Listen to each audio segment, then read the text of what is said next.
Alright, I'm just going to walk through this very slowly for you. And I might have to rewind a few times, but here it is. I watched this replay.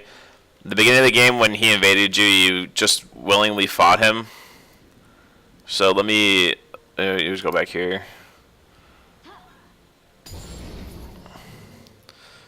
So this is warded. This is our team's ward. So you knew he was coming here or doing the scuttle crab.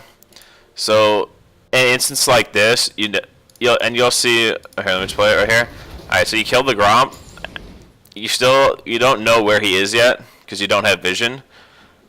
But you know that he's in the river, so he's either like doing the scuttle or he's gonna invade you. So like after you kill this thing, you end up you path like very narrowly close to this wall.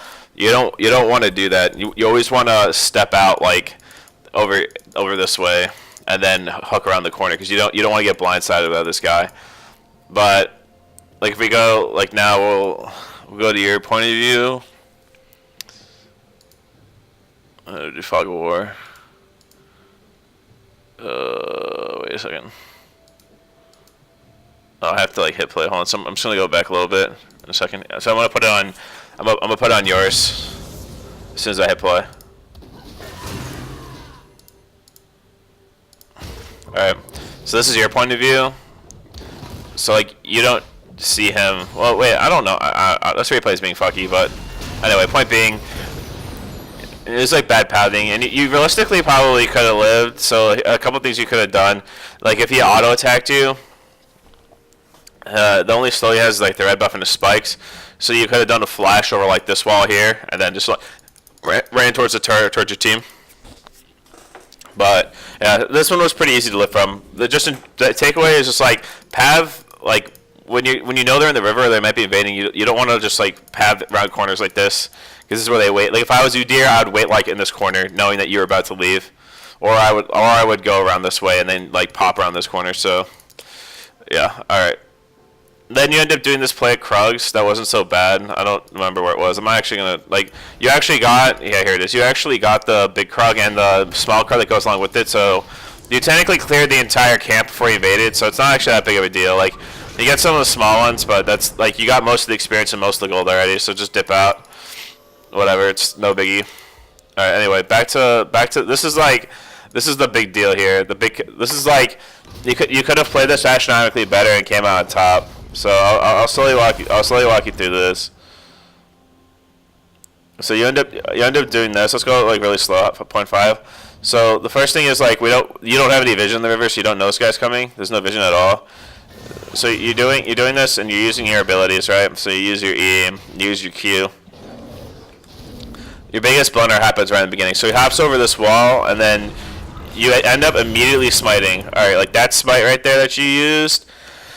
So the reason why that's bad is for a couple reasons. And then also let's talk about the preface of this fight.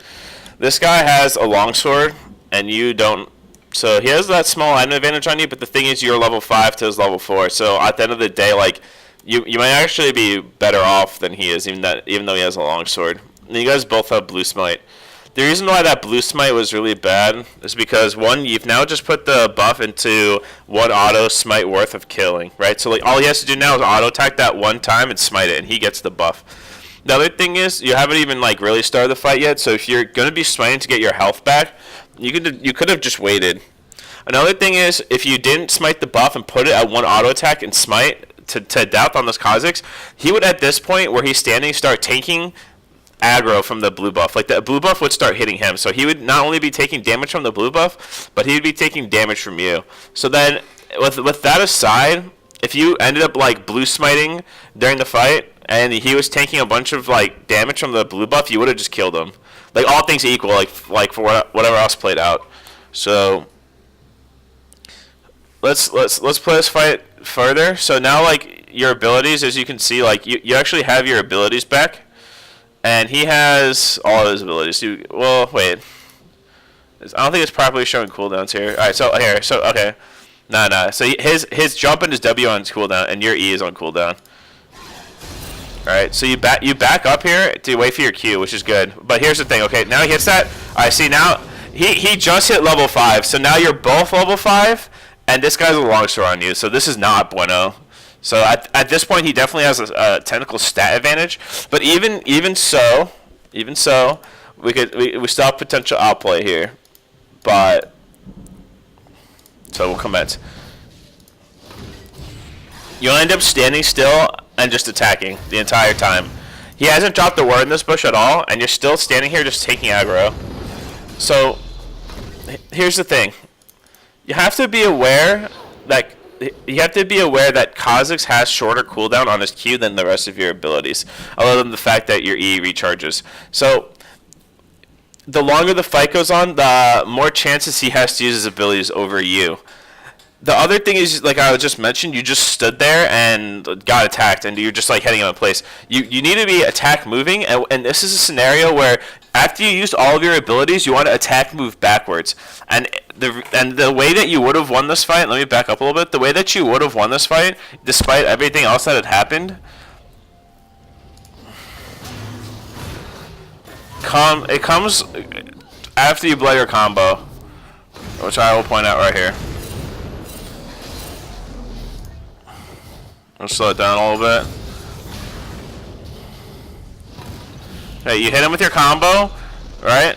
You do like a ton of damage. Right, things are looking good. Your Q here is on a 5. This is when you start auto-attacking and moving backwards now. Instead of moving forward, you should have been attacking and moving backwards. And then what would have happened, I didn't point it out, but what would have happened, here, let's see if I can get this right. Okay, fine. What would have happened, so hold on, I'll point it out again.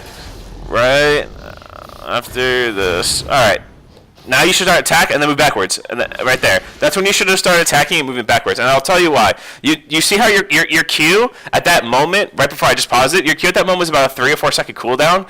So if he had followed you into this bush, you would have actually ended up having your Q back in time to do it one more time. And you would have killed him if he had just landed the Q. So that's how you would have outplayed that.